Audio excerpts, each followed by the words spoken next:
Okay, so you see me break down the whole goose, butchering that whole thing, left with the breasts and all these beautiful pieces here. Today we're going to deal with the confit. This is all the tougher cuts, but there's also an extra special dish at the end of this video. Let's go. Confit just means cooked in its own fat at a very slow temperature, but there's something you need to do first before you confit, and that is to take salt and salt all of those tougher pieces to draw out moisture and just impart flavour, because they're going to get cooked in a confit fat, and that's quite neutral. So what we do, I do this a little bit differently.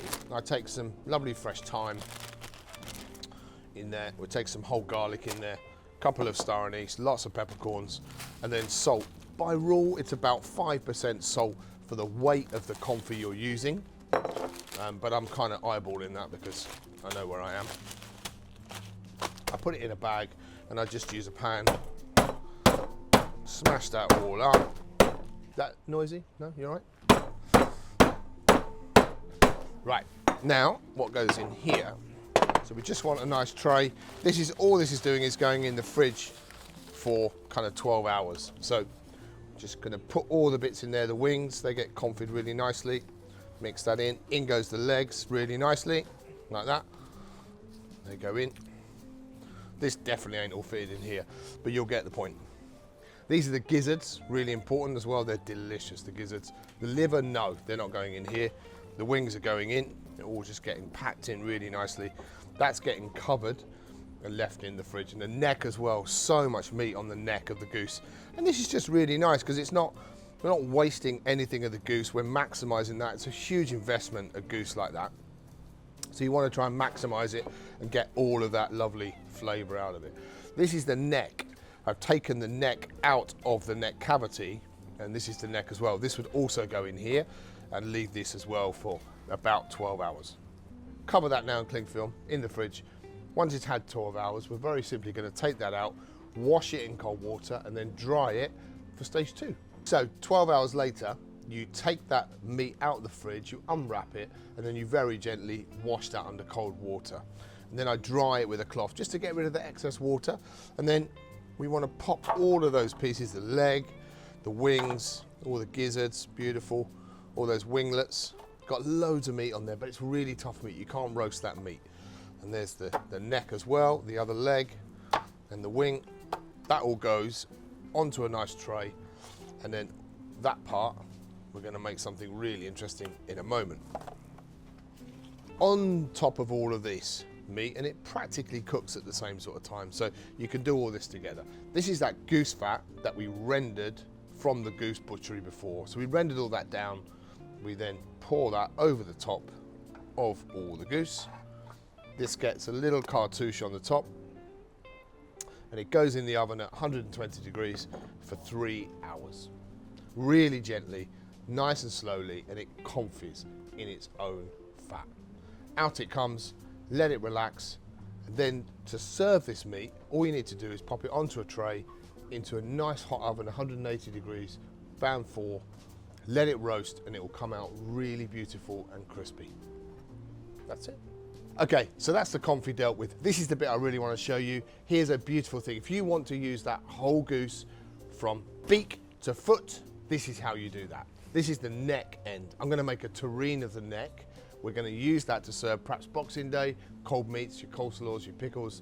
This is a beautiful thing. And ultimately, kind of Christmas time is a time to just lean into this and cook and enjoy your cooking and make the very most of it. And it's kind of, this is a lot of work, but it's a beautiful thing to do. So first thing we're going to do is tie up the thin end of that neck. This is to stop all the terrine coming out the other end. So just a piece of string, tie really, really tight, because otherwise it will leak through.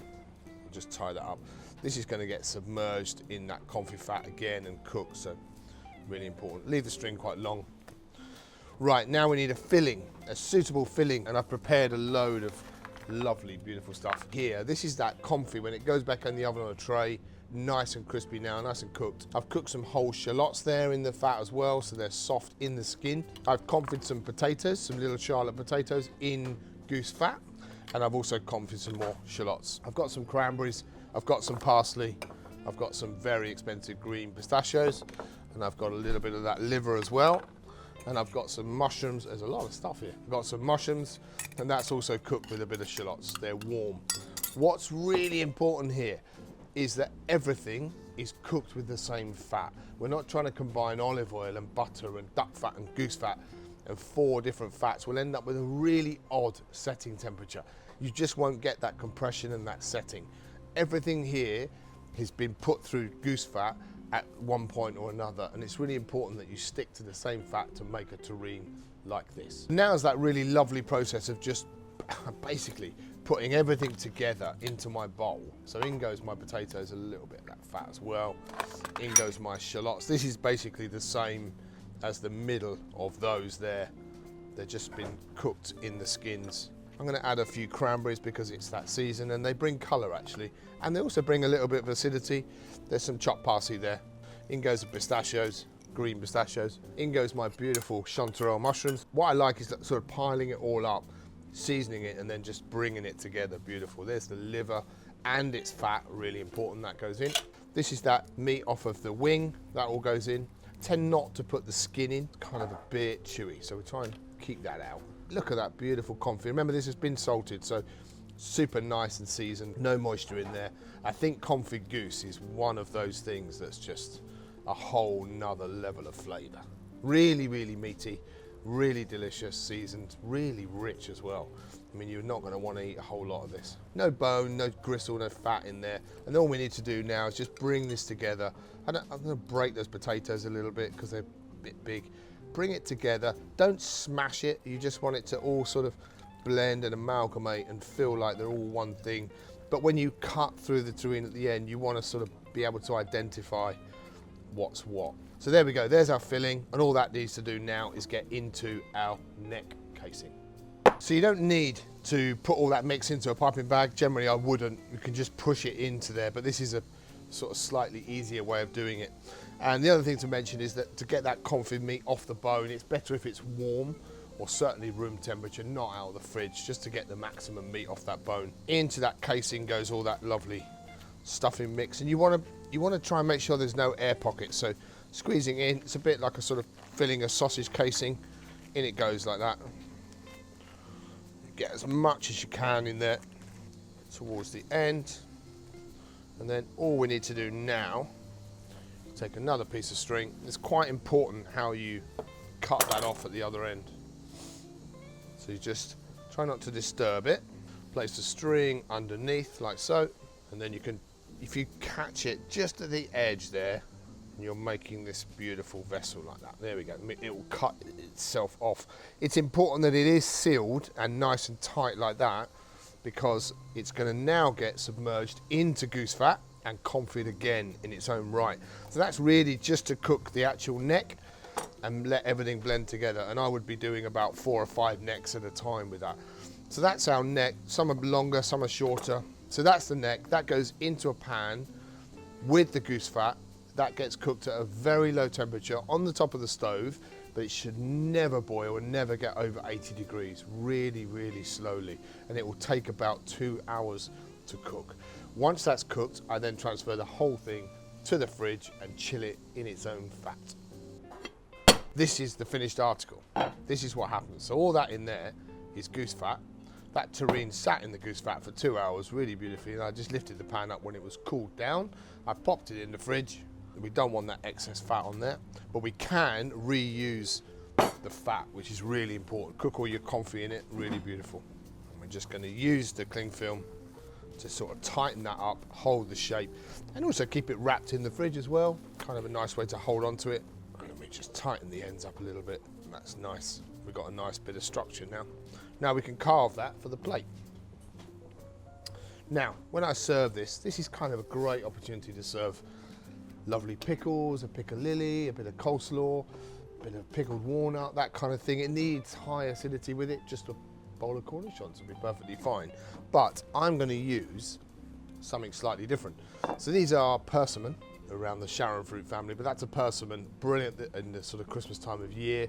If you peel those and then you hang them up in the air, they turn into these, which are called Hoshigaki, which is a beautiful Japanese process of making these fantastic fruits that are dry. They almost got a date-like texture to them.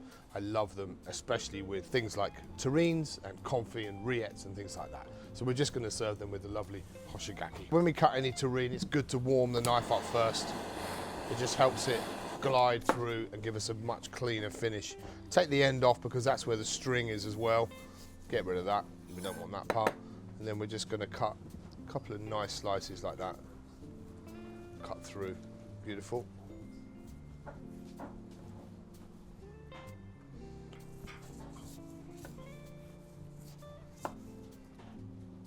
Just take off that cling film.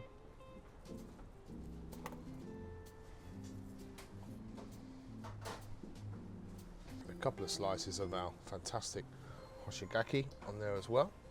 That there is Christmas on a plate for me. So there's my gooseneck terrines. You've got the breast, which you pan fry beautifully. We've got the confit, which we cook and we make crispy.